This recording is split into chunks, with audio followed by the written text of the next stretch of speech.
Hello, everyone, and welcome back to the Flipping the Bird Sports Podcast. I'm Ryder, once again joined by my co-host Luke. How are you doing today? I'm doing great. We have a lot to talk about today, and I'm excited to get all into it. Right, and we want to start this week talking some UTSA men's basketball. Of course, Luke, you were responsible for covering last week's games as well as this game that took place last night, of course, against UAB. So, first off, we had the big OT win over Southern Mississippi where we outscored them 22-3 in overtime, Right. which I don't think I've ever seen before in a game where somebody just gets dominated that badly in overtime. But then we kind of fell back down to earth with the blowout loss to La Tech, 71-95. And then, of course, last night was a pretty decisive loss against UAB, 56-68. So, Luke, what were kind of your impressions, covering the team this past week and a half now? I take no stock in UTSA beating Southern Miss because that is the only team right now that is worse than UTSA record-wise. And they had to do it in overtime, and although it was a very dominant overtime, I didn't think it was very effective. I think that our men's basketball team has a lot of issues. They're 1-4 in their last 5 games, 2 straight losses, obviously. And that one win, like I said earlier, is basically an asterisk because they beat the only team that's worse than them. It's the team we're supposed to be. Yeah, it's the team they're supposed to be. And at first, covering the games, I'm like, okay, well, maybe they're just unlucky. But knowing all what I knew and then going to the game I went to last night against UAB, everything that I kind of thought would happen and anticipated like why they're losing happened on the court. First off, I think their 2 best players come off the bench, and Diu Dang and Isaiah Otto Akra. Ankara? Yeah. Every time they play, they just light it up. And if you see, originally I'd have to see on ESPN the win probability or the runs, it would always start when they come into the game. And then last night, as soon as they came in down 11 to UAB, they came in and both hit 2 threes, just sparked light. And so I question why at least one of them doesn't start. I know one of them would be a great 6-man, but I feel like the other one would help start the game right and not already go down into a deep hole. And that was my first impression. But the second one in last night's game against UAB, they just could not beat the press at all. The UAB would full court press them in the 1-3-1. And Coach Hinton, after the game, mentioned that they just can't beat it. So it was very sloppy. And after going down at halftime, they just could never bounce back in the second half. Yeah, I remember last year covering the Conference USA tournament, actually, when we went down in the second round. It was the same sort of issues that they switched to a press on us. I think it was Western Kentucky, I think, is who knocked us out. But Western Kentucky switched to a press on us, and we couldn't handle it. So it seems like that's been an issue for us for a while. I don't know, what the coaching staff has really done to try and fix that, but it obviously hasn't worked. Because, from what you're saying, what I saw last night is we couldn't handle that press and everything, which is, it's frustrating. Because if you had something that beat you last year, you would hope that would get fixed the next year, but it doesn't seem that way. And I think over all of that is there's not the guy on UTSA. I looked over the past 5 games, like I said, 1-4. Every single game, there's not a clear-cut guy. So if we start from last night, Diu Dang had 16 points. Jacob Germany had 14. Where did that result in? A loss. Then it was Jacob Germany, 1 with 21 points, and Diu Dang second, 15 points, loss. The one game they won, they had 4 double-digit scores with Dang, Adu Akra, Eric Zumbel, and Jacob Germany all had 16 or more. That was the only win. Back to their loss, Jacob Germany 26, Eric Zumbel 14. And then 4 games ago, Jordan Ivy Curry 19, Jacob Germany, and Diu Dang. There's not the guy, and there's always a different number 2. The only time it was the same number 2 guys was Diu Dang and Jacob Germany in the last 2 losses. One of them is coming off the bench. Yeah, and one of them's coming off the bench. So I feel like those 2 on the court, they're never there together. And I just think that doesn't really spark life for the team. They don't have their leader. And the only time there was 4 guys who simultaneously had a great game, they won, and it had to be over the worst team in the conference. Right. I think especially, there is somebody who said, like, okay, we need, bench scoring, If Jang is coming off the bench, great. everything. But you need a solid, consistent starting five in front of him to make those bench points really matter at the end of the day. And they really don't play anybody off the bench. The whole No. game until they're down hopelessly, they're only playing 7 to 8 guys. And 2 of them off the bench are the ones scoring all the points. Which is something you would maybe expect out of like a Power 5 school like a Duke or North Carolina, is you would see a 7-8 man bench. 7-8 man rotation. But those are all 5-star guys. Everything. We don't really have that. So you would hope that you would be able to use everybody effectively and churn out a consistent, 9-10 man rotation, which we just don't have, which is it's unfortunate, is what it really comes down to. Yeah, it really seems like high school basketball. Like they couldn't beat the 1-3-1. 7 to 8 man rotations.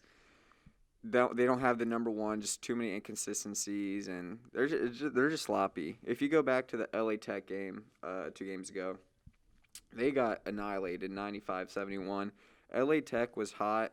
They shot the ball very well, obviously, but they were better than UTSA in every single statistical category except for turnovers and fouls. UTSA had more turnovers. They had more fouls. So they just got absolutely dominated, and that just can't happen at this level. And LA Tech isn't a top team in the conference. They're like 4th in the conference. Yeah, so they're a middle of the pack Conference USA team. 24-point loss. That just can't happen. We're down 28-7 like midway through the first or something like that. We just got absolutely annihilated there against La Tech just in the beginning of the game.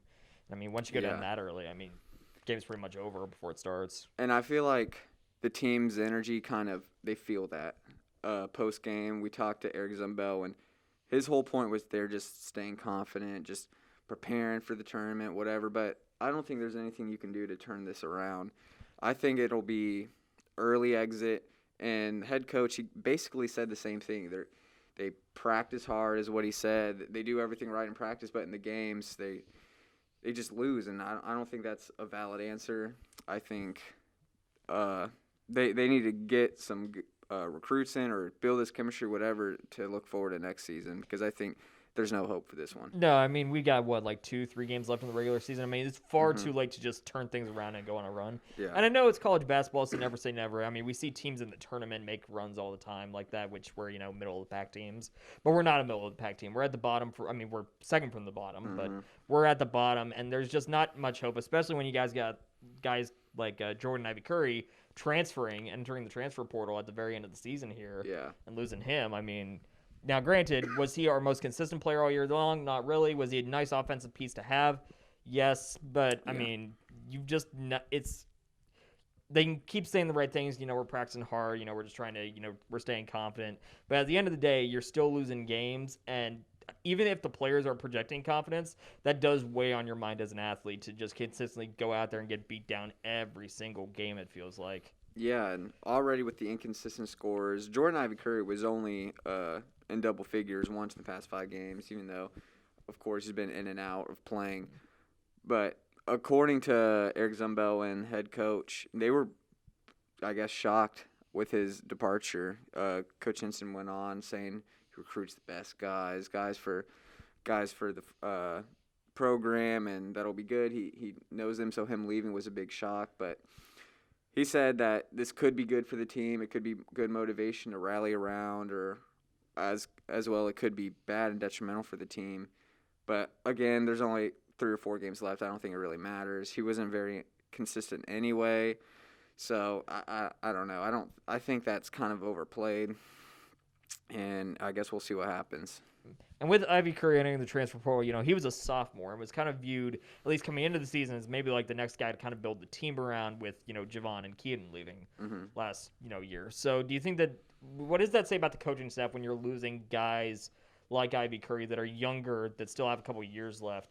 What does that say about the program, especially from where we are in the basement? And now we got guys kind of fleeing, quote unquote, a sinking ship.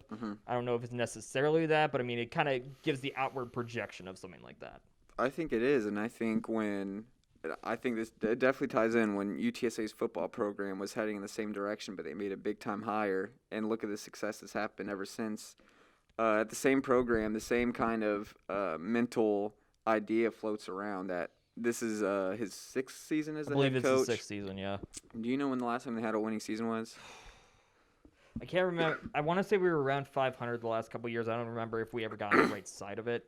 We might have. Well, to me, that we're going the opposite direction. Yeah, we're definitely trending down, which is a bad place to be going. And I feel like UTSA is a Division I school. To me, it just comes down to recruiting. Mm-hmm. I come from a city where there's a bunch of 3-star kids that just don't get recruited by UTSA. I never see UTSA as offering kids. So I think it does come down to coaching. And 6 seasons, I think, is a long time. When you're not making improvement, you're just going downhill. So I definitely think there needs to be some questions and a new process in recruiting. Because at this level, sure, maybe in the professional levels, it's about coaching and everything. But at this level, it's just players. These are all guys who just left high school and just love to hoop. Of course, there's player development, and that is a big factor. But I think he needs to get some better players and trending downwards at a top program while you have other teams at your program that are trending up with their coaches. So I think there definitely needs to be some questions asked. Yeah, I think you definitely bring up a good point of, the difference between college being about coaching versus recruiting.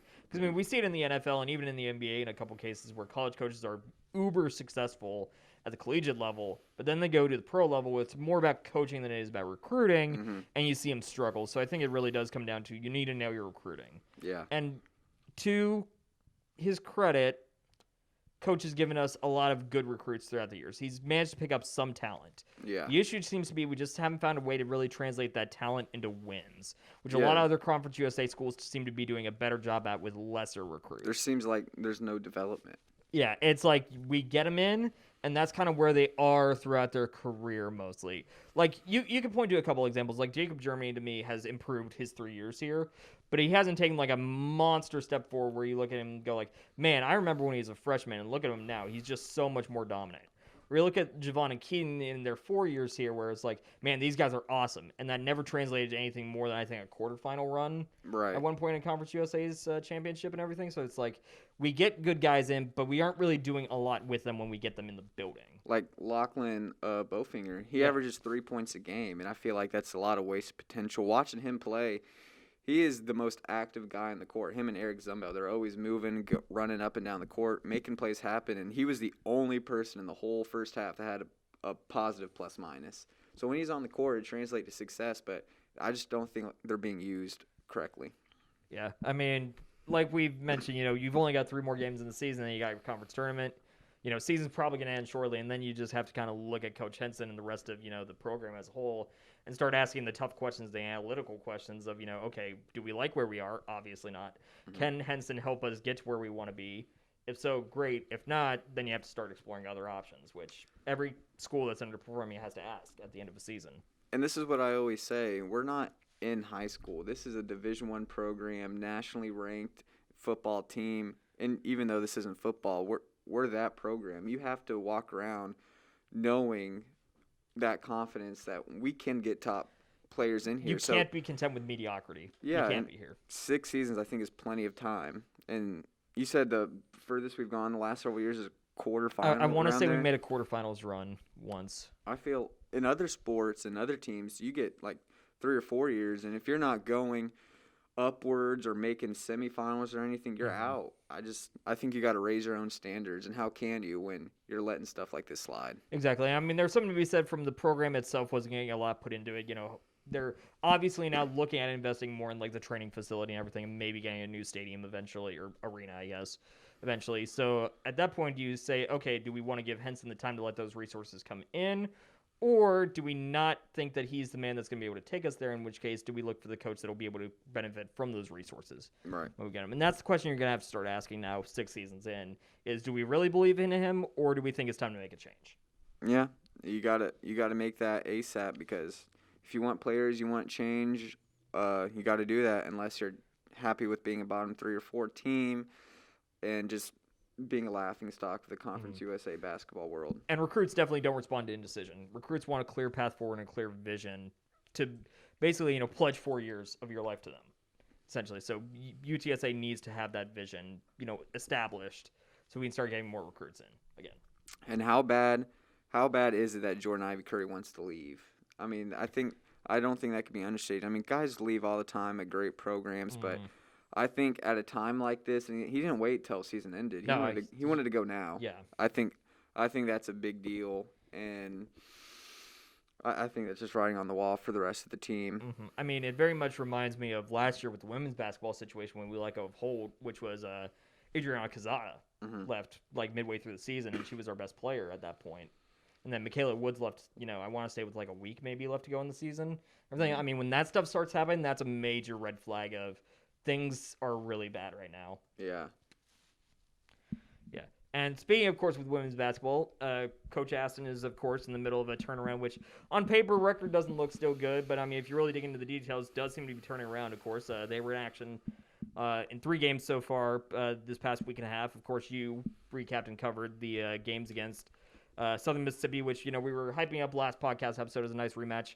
Unfortunately, we didn't get the job done, 50-66 loss. But then we had a massive turnaround there against La Tech, 59-49, which, from your recap and everything, the stats were not in our favor early, and then it seemed like that second half we definitely managed to find a way to turn around and get the win.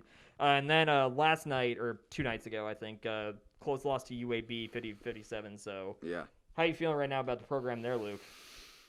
Well, I'm going to have to disagree. I don't think the program is getting better. I don't think the women's team is getting better at all. They're just like the men, 1-4 in their last 5 games. And even their 1 win, I consider a fluke. If you go back to the Southern Miss game, it was just, 57-60? 50-66 was the final score. Yeah, it was a close game, overtime game. They looked for that rematch. And it wasn't late in the game. In the second quarter, they got outscored 23-5 by Southern Miss. I think that was ridiculously early, and they just can't stop anybody. You go back to the Western Kentucky game where they couldn't stop that one girl, forget her name. She had a career night. Every team they play, they have a career high night. La Tech, they won, 59-49.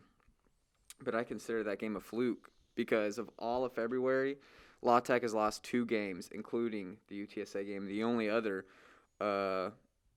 was to UNT, I believe, who's a pretty good team. And they played better than UTSA that entire game. UTSA had more fouls, more turnovers, and Tech shot 7% from the three-point line. It was just one of those nights they couldn't shoot. So I even think their 1 win wasn't impressive at all. It came in La Tech's worst game. So I don't think the program's getting any better. I mean, that's a fair position to have. I think I look at it as, last year we were really, really awful. We weren't competitive with anybody. Mm-hmm. So to be able to get some, even a fluke win, quote unquote, which you could argue that it was, but you still have to win it. Even if they play bad, you have to play better than them. And last year we couldn't even do that. There were some games where, the people we were playing were having terrible nights. We were still shooting 20% from the field and couldn't do anything to them. So, even getting fluke wins to me is a bit of an improvement. And, close losses like UAB last night or 2 nights ago, somewhere on there, are improvements. 50-57 is much better than 50-86, which was how things were going last year. So I think that it's just a matter of the team is obviously still learning. We talked about this last week, but I think that the program is incrementally better. It's just not apparent right away. You have to kind of dig in a little bit to me, and you see minor improvements. We are nowhere near close to contending in Conference USA whatsoever. We're going to be a first-round tournament exit in all likelihood, but it's the first year. We still got time, so I think it's just a wait-and-see approach. I think that Alyssa Coleman, especially over her last 5 games, is averaging 13.2 points per game, which is a really good stretch for her. And the nice thing is that she's a redshirt freshman. She is young. It's not like a lot of the other players we have that were graduate transfers or senior transfers. She is going to be here for the long haul, which is a massive, thumbs up improvement, I think, to have somebody to build around. Yeah, it's definitely good for the future. 4 of the last 5 games, she's led the team in scoring. But going back to that fluke, the only thing UTSA did good is they out-rebounded La Tech 50-28. They had all those rebounds because La Tech was missing everything. Yeah. I absolutely find that game a fluke. And I disagree. I think you can win a game even when you don't deserve it. They did worse in every category, but since La Tech missed every single thing they put up, 7% from the three-point line is terrible. That's pretty bad. I just think that UTSA, they took that game. They didn't win it. I just think they took what La Tech offered. That's fair. You do have a great point of, you shoot 7% from the free throw line. The three-point line, yes, it's women's college basketball, so three-point shooting isn't, as prolific as you see, on the men's side. But still, you're shooting at a pretty decent, the good teams are shooting at a pretty decent clip from out there.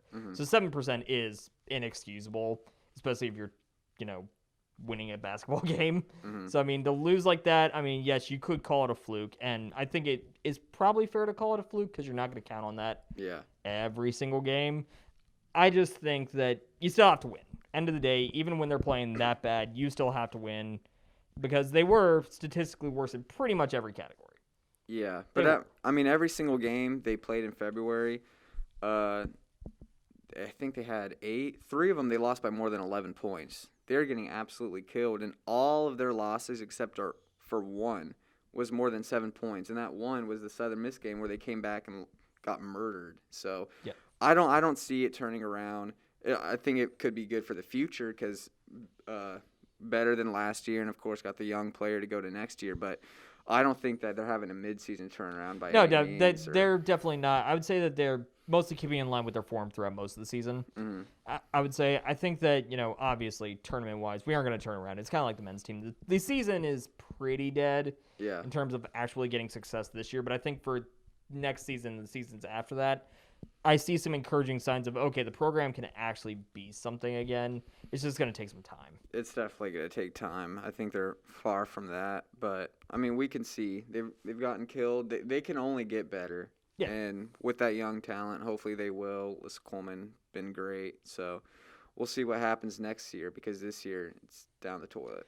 Yeah. I mean, the rough part is even, if we get better, this year, well, like next year, and then the season after, then we move to the American, which is much, much tougher. American Conference is really good in basketball. For women's basketball especially, like the American is really solid. Yeah. So, I mean, that's going to be a problem. Like that'll be a problem. I mean, that'll very much be we aren't even a big fish in a small pond yet, and then we're going to be moving to an even bigger pond. We're going to be moving to a lake, so. Yeah. Yeah, it's going to be tough, but I mean, who knows? We'll see. Yeah. All right, so last week, of course, we kind of closed the show out by talking about the track and field indoor championships, of course, and you made a couple predictions, and I got to say, you nailed pretty much all of them. It's almost like you compete on the track team and know what you're talking about. Yeah. So let's dive in, Luke. I mean, tell us, what went down there this week? Well, the team, we did what we wanted. Last year, we got third on both sides. We did that again this year. And that's honestly all we can ask for because the two teams ahead of us, they just score in events that we're just not able to. Had great performances all around on men and women's side. As predicted, the jumps on both sides did great. The multis did awesome. We did get some distance scoring on the women's side with Abby Bali. Yeah, Abby got the bronze, which was awesome. Yeah, 452, her career best, and a 5th all-time. And then Maddie Boswell transferred from UT, ran a 1652, which was the school record, got the bronze. Amazing, but on the men's side, no points for the mile, the 3K, the 5K, dead last in the DMR. Meanwhile, Charlotte's going 1, 2, 3 deep in all of those events, and UNT's up there, and Charlotte's up there, Middle Tennessee. These are the teams that we're neck and neck with and that are beating us for first and second. Excuse me. So I think we really did all we can, and I don't even think it's necessarily a knock on the distance side because these other schools are getting dudes from overseas and spending real money on them. For this sport, you get 12.5 scholarships per team. Literally all of ours, except for one on the men's side, is going to multis and sprints and everything. Distance, we have one guy on a 4-ride scholarship, and he's injured. So you can't – all these are high school walk-ons or on minimal scholarship competing against guys on full ride. So they're highly recruited out of college. And these are the guys who are scoring in 2 or 3 different events, and they're top of the conference. So everybody we give money to, just like all teams, they're scoring. I mean, Joel McFarlane, he's number 3 Scottish all time. Was amazing to see. Number 3 all time for Scotland. He did his thing. Grant scored some points. The 200-meter run, we scored points. Pederosi and everything like that. Yeah. 4x4. We scored points. I don't think we were top 3. I think we were like 4th, yeah. The women's was, but not the men's. But still scoring points. And these are the people we're giving money to, so it's good to see that come to life. And no team is great all around. I mean, we're beating Charlotte and them in our field events and everything, but they're just so deep in their distance that they can score more points and ultimately beat us by 10 to 15 points. Yeah, I mean, when you're looking at the distance, I mean, it's 1, 2, 3, 4 Charlotte, and maybe a Middle Tennessee runner mixed in there too. Right. I mean, they're just racking up so many points there. I mean, it's really hard to overcome. I mean, we really only had one event, which was the men's long jump, where we went 2, 3, 4, where we really had something like that where we were just racked and sacked there. Yeah. I mean, everything else is more like, oh, we had somebody, like Ingeborg Grunwald with the women's long jump, won gold, but then we didn't have anybody else placed there, I think. You're right. Yeah. Or like Jamal Miller, did continued his dominance in triple jump with that gold. He's won every event he's competed in so far, I think. I mean, so. He's killing it. Him and, of course, Bosch, who has a school record now. And yeah, great 7.77. Yeah, so he's awesome. Yeah, I mean, I don't know what I could do in 7.7 seconds. I mean, I definitely couldn't run, 60 meters and, jump over 10 hurdles in that. Yeah. Time span. That couldn't be me. And that's great momentum going for outdoors. But, yeah, all these guys who we give the money to are doing their thing, which is good. I will say on the distance side, every single person there was young. Our guy, Harrison Wade, team captain, who is from Australia, he's injured, so he couldn't run. We had a transfer, Spencer Herbstreet from UIW. He was really good and in great shape, but due to the NCAA, he wasn't able to compete legally. So we were just very unfortunate with all our veterans, and then it was just a whole bunch of freshmen and sophomores who just couldn't compete with these seniors at Charlotte who are highly recruited top of the country. Yeah, it's just a rough situation in that case. And I mean, you guys definitely, fought hard. It's just you were outgunned, at least in the distance, which is just, a little rough. And then, like you're saying, I mean, we're spending, the scholarship money at, we were definitely getting returns on investment. Yeah, exactly. Everything like that. I mean, you guys have been so consistent in the events that you guys have been dominant at this year. I mean, that just continued at the, championships there. I mean, everybody that we talked about that, we expect them to do really well, they did. Nobody really underperformed there. I think people overperformed. I mean, a lot of Boswell personal and career Abby, bests, yeah, they overperformed. Lacey Barnes and shot put. Yeah, the third place, yeah. She overperformed. Our 4x4, what's her name? There's a girl on our 4x4. She was injured all year long and just started practicing 2 weeks ago. Came back on. I think she's the anchor leg. We medal. So, I mean, I think we overperformed. And there's really no hard feelings about the meet. I mean, we're happy with it. We just hope to redeem ourselves from the very poor outdoor conference meet last year when we did worse. Yeah, last year was pretty rough to see. Yeah, just a bunch of injuries. And honestly, it just was an unfortunate weekend. That's the only excuse, really. So, hopefully it's great momentum, and I'm sure it will be. Yeah. I mean, that's the interesting thing about sports, right? Is there is no guarantees out there. So I mean, last year we obviously expect to do better. Some injuries didn't go our way. Some other bad breaks and everything didn't really help us. But I mean, who knows? This outdoor season, you come back, you really bounce back. I mean, you could be shooting up, maybe even fighting, for second, maybe even first, if things break your way. So I mean, you just never know. And that's a fun thing, right? Yeah. If everything was just played out on paper, I mean, sports would just be really boring. Yeah, so. Everybody who compete in this indoor competition, everybody has their eligibility for outdoors, so it's still room to be very competitive. And we still had injuries like Jack barely did indoors, and that's a bunch of points right there. Grant kind of didn't have a great indoor conference because he's used to winning it. He didn't medal, but he'll be back. And our distance guys, hopefully they're healthy, they can compete. We do host the conference meet here at UTSA, so that'll be fun to watch and cover. Yeah, that'll be a very good time to cover, and we'll finally get some photos of that, which we haven't done in a year. So tons of teams everywhere here. It's going to be awesome. So hopefully our men's throwers, they need some points too, so them and the distance can help out the rest of our team, and everyone maintains the positive trajectory so we can win conference. Absolutely. So my personal favorite sport, of course, in the entire world, baseball opened their season this week against Tarleton State. We went 2-1. Right. And I was very happy. I covered the games, I recapped the games and everything.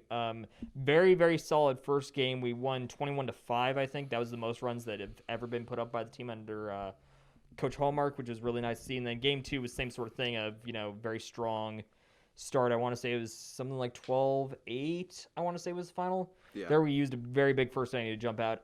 Third game, though, did not really go our way. We lost 1-12. We really got lit up in the first inning. We gave up 8 runs. We just couldn't really recover from there. But I don't know, Luke. I mean, looking at it, what did you think? I think it's very positive, especially losing the guys we did, this young talent coming in, hitting the ball really well. I think Tarleton State's a team we should handle, and for the most part we did. We lost 1-12, but I mean, hot streaks in, and of course that was just like the women's basketball game against La Tech. I mean, just nothing went our way. It's very positive. We do play Seattle today, Yes, right? we play Seattle in a doubleheader today. We're recording this on Friday, and then we have a game against them on Saturday and a game against them on Sunday. So 4-game series. So hopefully that'll give us more context on who this team really is. I mean, just against Tarleton, 2-1 so far. Hopefully that trajectory continues.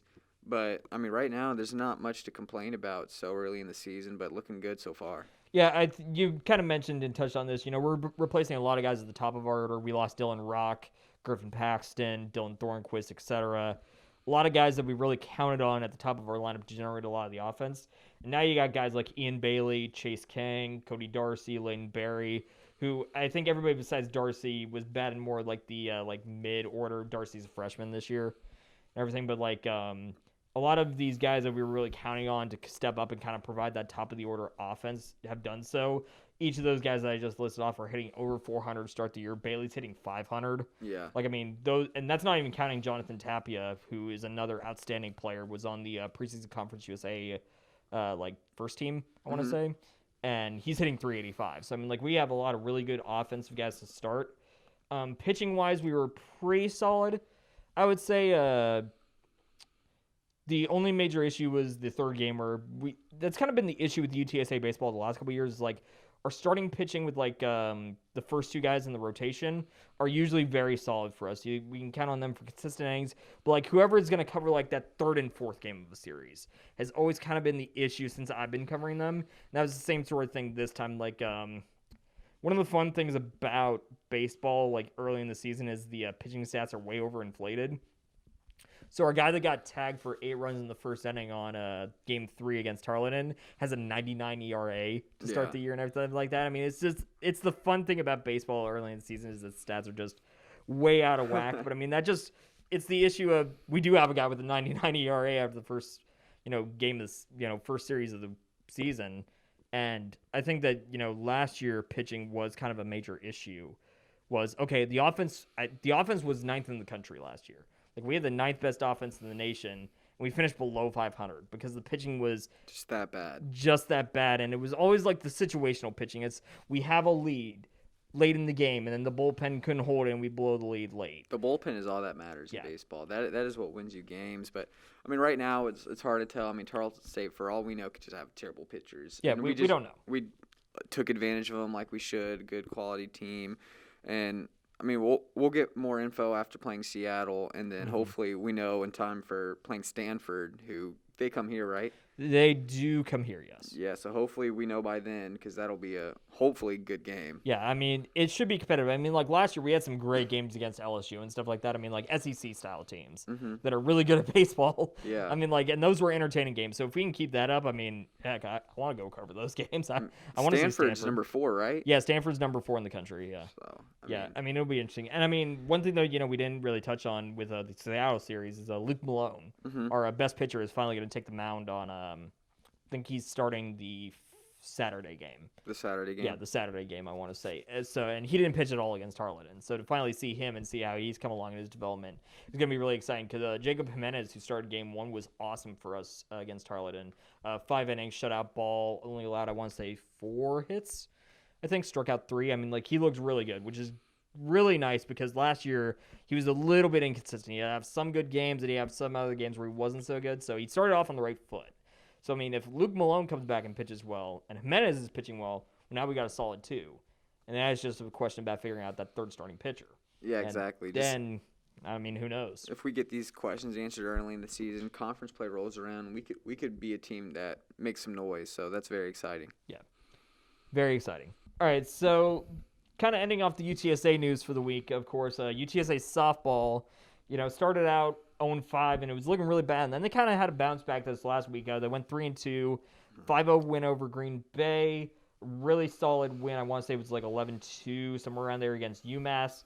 And then another really good, I want to say 13-2-ish game against UIW. Yeah. Sandwiched around 2 games against Omaha and Boise State, where we lost 0-2, 0-5. I want to say. So it was a bit of a, up and down week, but I mean, definitely better than the first 0-5, to start. Definitely better than that. Still 3-7 overall, but like you said, 3-2 in the last 5. I would like to call those 2 games though an asterisk against UMass and UIW. I mean, even though they are above average teams like competition level, they're bottom feeders in like Division 1 play. And so I think like going back to basketball, I feel like our standards are just too low. I'm tired of that narrative, and I see that across all sports we have here. So I'd like to see it against some better competition, and hopefully that'll come soon. Yeah, I think that you do. I think that overall your point is valid. Of okay, we need higher standards. Yeah, We can't exactly. be celebrating the 11-2 wins and everything against competition that we should be beating. Right. I mean, but if we want to be better, you have to just take those wins almost for granted. Almost I don't want to Yeah. say it that way. Like, oh, we expect to win these games. So I mean, we shouldn't be happy when we win. But I mean, like at a certain point, you have to feel like okay, we beat that team. So let's move on to better competition. Let's start beating the bigger Yeah. teams out there. And I mean, that's how you get better. they did beat those teams, and they're coming in the Texas Classic, which there's a bunch of good teams. Yeah, I in mean, that, right? we're playing Texas. I mean, like Yeah. that's There's somebody else in there they're not from Texas, but they're in the tournament. yeah. I can't. Oh man, I It's can't. like New remember Mexico or something. something like that. I mean, like it's a good team. Yeah, so I mean, games against like that, even if they're close, that's stuff you can celebrate over. And especially we started terrible, so any sort of victory and momentum swing is fun to have and great to have. But right now, I think it's still a bit too early to not only overreact but celebrate these wins against UIW UMass. So we'll just have to see. It's good to hear though, and hopefully for the Texas Classic, we come out with some good momentum. Yeah, I mean, I think that for a lot of these sports and everything, you don't really know how good you stack up against most everybody else until you get to conference play, because then you're competing against the people you're recruiting against. Everything. I mean, like a lot of these other games, non-conference, you're being matched up against teams that are above you in the conference pecking order and teams that are below you in the conference pecking order. And hopefully you beat the teams that you're supposed to beat, and you're probably going to lose against the teams you're supposed to lose against. But if you win, that's a nice bonus. But you don't really get a sense of how good you really are until you get to conference play. So we won't really have those answers until we get there. The only really, obviously, the positive signs from, the games that we won are the offense functioned well. The offense was clicking against the teams they're supposed to click against, which last year wasn't always the case. There were some games where it was just like, man, we should be beating this team, bad, and we just couldn't score a run. And so at least right now with people like, Riley Grunberg and everything, it's like they're hitting well. That's a great start. And, I mean, obviously the games we lost against Omaha, which is a bad loss, I will admit. That's probably a team we should beat.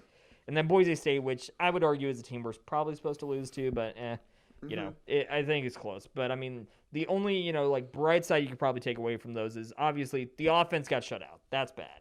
Yeah. But we lost 0-2, 0-5. So the pitching didn't fall apart, which was the issue that first week of, man, the pitching just could not keep a game close. I mean, they got outscored a bunch those early we got games. outscored by 15 runs last week, and we outscored our opposition by 15 runs this week. Yeah, So I mean, it's a decent turnaround. We kind of went back to neutral in that sense. I mean, 3-7 though, obviously not the start we want, but we won't know for sure how we are until conference play, I would feel. Yeah, just like baseball, too early to tell. Too early. Too early to be over dramatic or just overly celebrate. So we'll just have to see.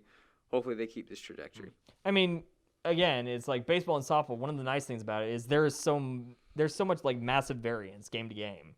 I mean, like the best team in baseball can lose to the worst team in baseball any given day. It's nowhere near like certain that it's gonna happen, but like at least with like college football, the best team in college football is always gonna be the worst team in college football. Like 99% of the time, I have like 1 million attempts. They're gonna win that game.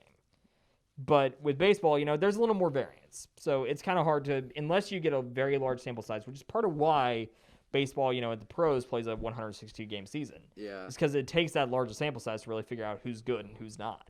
Yeah, exactly. And just in baseball and softball, I mean, they're having doubleheaders and games back to back to back. So a lot goes into it. And yeah, it's so early. Anything can happen. And all we're focused on now is conference play and just on both sides, men and women, just doing better than we did last year. Yeah, that's definitely the goal is improvement. Definitely. I mean, because both of you, I mean, Hallmark's in his third year. Can't remember how long softball coach has been, in charge for. I want to say it's maybe 4, maybe 5 years now. Yeah. So, I mean, like, they're obviously, at this point, their programs are getting established. Now it's about being able to show the demonstrative growth from season to season. Right. I know that softball's improved slightly from where we started. Baseball has kind of been better, but kind of not. It's been a little, up and down. So, I mean, we'll just see how this season takes out if we can see demonstrable growth from beginning to end. Mm-hmm. I think it's a big thing. Now, one thing I've been kind of kicking around my brain, Luke, for this past week, because it was NBA All-Star Weekend. Right. And everything. And I've just been kind of reflecting about this week. I have not been feeling professional All-Star games lately. Like, something about them just hasn't really clicked with me. Like, the Pro Bowl, like, I used to live in Hawaii. I lived there for 4 years. And one of the things that was always really cool is we got to go to the Pro Bowl for a few years and everything. And I always had a ton of fun at those games. Like, were they the most hard-fought games ever? Are they really physical? No. But I'm like, there was still some entertainment there. I did not watch the Pro Bowl this year at all. And I'm glad I didn't because looking at it on social media and everything, it was just like two-hand touch football. Like, I mean, nobody wants to get hit. Nobody wants to get hurt. Everything. And you look at the NBA All-Star game, I mean, Steph Curry's launching 16 threes. Nobody's playing defense again. I mean, the one year where, the year after, the year that Kobe died, they went really hard for him.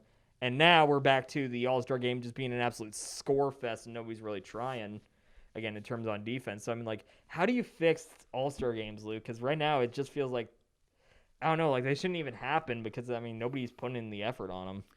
I will disagree in the fact about the NBA All-Star Game. This year was actually our highest rating in several years, 6.28 million viewers, which is a lot more than several years. I will say the ratings haven't been as good since 2017 season because in 2018 they introduced the draft, which is where the highest rated guy from the West and East draft players. So I'm more of a traditional guy myself, so I wish it kind of go back to East and West. But again, that's what's kept the game close. I mean, ever since then, even this past year or last week, when they hit the fourth quarter and they have the combined score and they have to score 24 points, it gets super competitive. I mean, the quarter length there's no time length, so the time of that little period is longer than a regular quarter because teams really crank down and play defense. So even though the first 3 quarters might be just, oh my gosh, it's just the Harlem Globetrotter show, that fourth quarter, I think, in my opinion, in real basketball fans, it kind of makes up for it because they're playing hard. I mean, the defense is crazy. There were block shots everywhere. It was awesome. Personally, I've always thought the NBA has always been my favorite, but the MLB has the best All-Star game for when it is, the traditionalism in it. I mean, all the games and everything around it is just much more fun and traditional, so that's awesome. The NBA just has to fix their All-Star weekend in general with the celebrity game. There's a bunch of guys. I don't even know who they are. I mean, Myles Garrett was throwing down some dunks. That was pretty cool. Myles Garrett did great, and they had like Jack Harlow and Quavo, but after that, I didn't know anybody. And three-point contest is fun, but the dunk contest is awful. A travesty at this point. They got to fix that, but I think the game itself is in good hands. The NFL Pro Bowl is just awful. It is just awful. I mean, players don't even want to go. It was so bad, and they had so many opt-outs that Mac Jones in his first year was a Pro Bowler. Like that just and doesn't like even Mac make Jones sense. had a decent year, but he wasn't a Pro Bowler. He wasn't a Pro Bowler. There was like 7 QB opt-outs before him. And it's just bad. But I do think the NBA All-Star Game is good, but they need to fix the weekend. The MLB, even though it's not as popular as the NBA or NFL, they do seem to have the best All-Star Game mindset. It's just, honestly, to me, it's just not as fun to watch because the names aren't as big. So I think the Pro Bowl needs to be fixed, and whether that's move it to the middle of the year, which is dangerous. Yeah, and I mean, like, here's the deal. I mean, if people were worried about getting hurt hanging into the offseason, how do you think they're going to feel about, the possibility of getting hurt in the middle of the season? And not only the players, but the coaches would, like, tell the guys, like, you opt out or don't play hard at all. Like, it just wouldn't make sense. So, honestly, I think they just need to get rid of the Pro Bowl, period. So, would you rather, like, advocate kind of like for the skills competitions they would do and everything? Like, have that be the quote-unquote Pro Bowl? They might as well. I mean, how can you just get rid of the Pro Bowl? I mean, that goes into, like, Hall of Fame selections and bragging rights and incentive money, which is all great. So, you need the Pro Bowl, but nobody's playing hard. So, I mean, maybe if you just had the Pro Bowl kind of weekend like the NBA has where you're throwing stuff, having all these competitions, that'll be good. But I don't know how you fix the game itself because nothing unless you like throw millions of dollars in incentive win bonus for an all-star side. I don't see them actually wanting to tackle each other because they're finally done. So I don't know how you fix that. Yeah, I think, going through some of your points, I mean, with the NBA All-Star Weekend, I love the change they made when they went to the 24-point, win rule. Everything. I thought that was an awesome change. I think it does help the intensity late. I just still, early in the game with the score fest, I just wish it would be a little more consistent defensively. Yeah. I feel like if you could, because the issue is, and that's what makes it a hard question, is that how are you supposed to tell multimillionaires, hey, I want you to put your bodies and your livelihoods on the line for a purely entertainment-based game? I mean, like, you're essentially asking them to play for the love of the game at that point, and which just isn't a smart financial business decision on their part. And I don't blame them for, trying to take it a little easy on that. I like that the intensity in the fourth quarter does ramp up with the target score. I think that was a great change. I hope that they keep that forever. In some ways, I would almost, explore maybe adding that to actual games. I'm not saying that they should, but I think it's something that you at least have to talk about. Like an overtime or something? It gives us the walk-off win, right? I mean, like, LeBron hitting the shot at the end of last week's game was cool. That was fun. Right? I mean, like, basketball doesn't give us a walk-off moment unless it's a buzzer beater. I mean, with this ending style, you always get one, essentially. Yeah. Which, it's that street ball roots, right? It takes you back to, playing 21 on the blacktop. But I think modern-day NBA fans, I don't think they care about the defense. Nobody cares about the sloppy turnovers and back and forth playing basketball. I mean, it's fun in football. Of course, it's fun in baseball. But jacking up threes is everyone's favorite thing, and all the alley-oops. So that doesn't seem to make anyone care. I think the only reason people hate on it is the All-Star Weekend has come down. And then, like I said earlier, I think the fourth quarter makes up for itself for how hard the teams play. But today, like, all the little kids, they want to see Steph Curry and Trae Young. They want to see him jack up threes. So nobody's going to complain about that. They want to see LeBron and Giannis get some oops and jam it in the rim. So I don't think anybody really cares about that. I think maybe people don't like the draft, which I can kind of get behind, but even then, I don't know. I mean, here's why I will argue in favor of the draft, at least for the NBA. I didn't like it when the NFL did it. I'm glad that they kind of went back to East-West. I thought that was a terrible idea to do, like, the Team Prime versus Team Michael Irvin or whatever it was and stuff like that. But, like, when the NBA has Kevin Durant and LeBron James drafting on national TV the day that James Harden gets traded, and KD is doing everything in his power to draft James Harden, I mean, those are the great TV moments that I love to see. I mean, like, that was... And LeBron's good at it, too. Yeah. And since we've gone, he's 5-0. He's 5-0. He's 5-0 when he picks his teams. is really good at his job when He's he gets really to draft good. superstars. And every time it's been KD, I think it's been him 2 times now. It's 2 times Giannis, 2 times KD, and I think once Steph, I think maybe? No. Who was the 5th time? Maybe it was LeBron when he was in the East. It was LeBron versus Steph, East-West, KD does not draft well at all. He's always drafting his homies. He's not drafting, it was just a bunch of guards. And anyway, Rudy Gobert because he didn't want to draft Harden at the end. Yeah, exactly. Again, pure comedy. But yeah, I can see the argument for getting rid of the draft, going back to East-West, because I mean there is something to be said for that. It's just traditional, but it's I don't think that. I just think that's the only reason for maybe why ratings are lower, because old heads are like, oh, it's not traditional, whatever. But I think that the first 3 quarters are fun, exciting, everything that a fan wants. But then when people want to get serious in the fourth quarter and be on the edge of their seats, like any common fan wants to do in the fourth quarter, see a tight, close game come down to the buzzer beater or walk-off shot, that's what the fans get. So I think the All-Star game is in good shape for the NBA. They just got to fix that weekend. Yeah, I mean, like, the 3-point contest is great. I like the 3-point contest, especially with, like you're saying, everybody wants to see Steph jack up threes and everything, and Trae Young and all that now. So, I mean, like, in my opinion, the 3-point contest has actually gone above the dunk contest in prestige at this point. I mean, because the stars are competing. Yeah. Like, Steph and Clay and Dame and James Harden and everything. Like, those guys have been competing for a few years. I mean, we didn't get all of those guys this year. But, I mean, that's the general, lineup. Whereas that used to be the dunk contest. It used to be, the MJs, Dominique Wilkins, Vince Carters, and everything. They would come compete in the dunk contest. Yeah. And now it's, a bunch of the like end of bench rotation guys that are competing, which you can get good stuff at. I mean, like Zach LaVine and Aaron Gordon, a couple years ago had an amazing dunk contest. 2016 was the only good dunk contest I've ever seen. But again, like, there's not that star power. In my lifetime, I've started watching every single All-Star Weekend since 2011. I've always gone for the 3-point contest, and growing up, that's just what everybody likes because, I mean, there's no one to really root for in the dunk contest, and it honestly gets to a point where you've seen everything. So I feel for the guys who are trying to do it because, like, what can you do? And then when they're missing, like we saw them do last Saturday. There were so many misses. It was just ugly. It was bad. It was just ugly. I did see online a lot of people, wondering, have we hit the human limit on dunks? I think so. Have we seen about everything that they conceivably do without getting into, like, the most gimmicky stuff alive? Yeah. That you're just going to be missing repeatedly until you get, something to kind of throw down. Like, it's rough.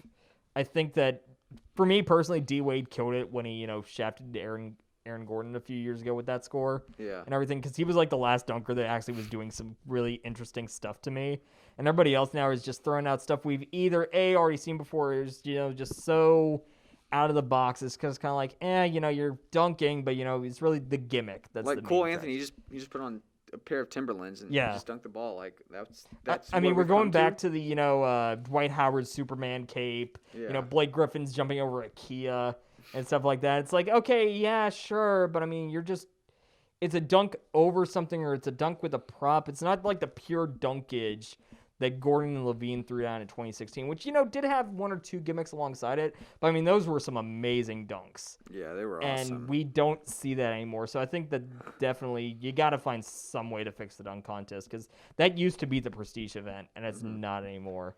And then I like your point you brought up about MLB, because that's also my favorite All-Star game, because it is very traditional.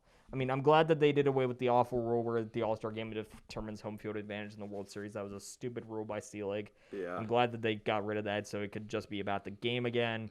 But I think you are right in that there aren't, the big stars, and I think that's more of an indictment on MLB's lack of being able to build star power and everything. Exactly. But I mean, it is the best game, I think, because they do play hard. It's the best game. I mean, how can't you? I mean, you see a ball coming down, you want to hit it, but the pitcher doesn't want to. Exactly. He doesn't but want baseball itself doesn't lend itself well to being able to just kind of sandbag. Yeah, exactly. But, I mean, the NFL, you don't want to get tackled. In the NBA, you don't want to tweak an ankle. But in the MLB, you're just kind of doing your thing. It's kind of like just fundamentals all around. So I don't think there's anything you can do to really amp up the MLB without top stars. I don't think there's anything in the Pro Bowl you can do to make players want to hit each other when they're in the offseason. And then the All-Star game, I think it's right. They just have to fix the weekend. But that's all I have to say for the All-Star game. So that's fair. Yeah. All right. And with that, that's all the time we have for this week. So thank you all for joining us. Make sure to follow along with the UTSA Sports and pick up the Paisano when it comes out on Tuesday. And we will see you next week. Thanks for watching. Click our logo to subscribe, or click the videos for more from the Paisano. Leave a comment letting us know your thoughts and what you'd like to see us cover next.